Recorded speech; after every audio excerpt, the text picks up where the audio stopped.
দর্শক, সাফ অনূর্ধ্ব 20 চ্যাম্পিয়নশিপে নিজেদের দ্বিতীয় ম্যাচে নেপালের বিপক্ষে 2-0 গোলে এগিয়ে রয়েছে বাংলাদেশ।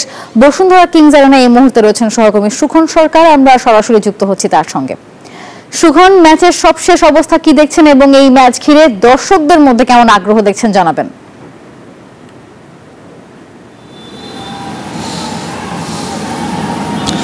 নাফিসা, আপনাকে ধন্যবাদ। আপনি জানেন যে বাংলাদেশ কিন্তু এগিয়ে আছে, কিন্তু এই প্রথমার্ধে 2-0 গোলে এগিয়ে থেকে তারা বিরতিতে গিয়েছে এবং দ্বিতীয়ার্ধে শুরুতেই কিন্তু একটি দুর্ঘটনা ঘটে গেছে। দুর্ঘটনা বলতে অপ্রত্যাশিত একটা ঘটনা, যে ঘটনা আসলে ফুটবল মাঠে হওয়াটা উচিত না।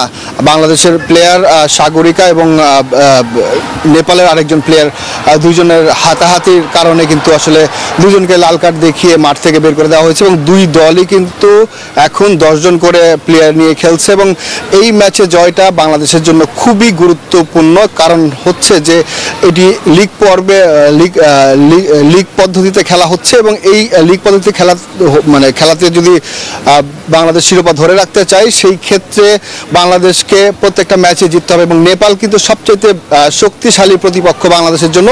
নেপালের সঙ্গে যদি ম্যাচটা বড় ব্যবধানে জিততে পারে, তাহলে কিন্তু বাংলাদেশের শিরোপা জয়টা খুব সহজ হয়ে যাবে।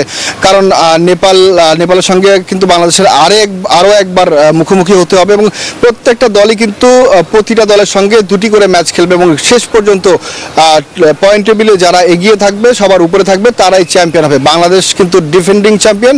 গেল আসরে বাংলাদেশ চ্যাম্পিয়ন ছিল এবং এই আসরে কিন্তু বাংলাদেশ চ্যাম্পিয়নশিপ ধরে রাখার যে প্রত্যাশা, সেই প্রত্যাশা নিয়ে কিন্তু বাংলাদেশ প্রথম ম্যাচ জিতেছে এবং দ্বিতীয় ম্যাচে সেই প্রত্যাশা নিয়ে কিন্তু খেলছে। তাফিসা। সুখন, ধন্যবাদ আপনাকে। একমাত্র স্মার্ট সিটি বসুন্ধরা, আধুনিকতায় এক ধাপ এগিয়ে।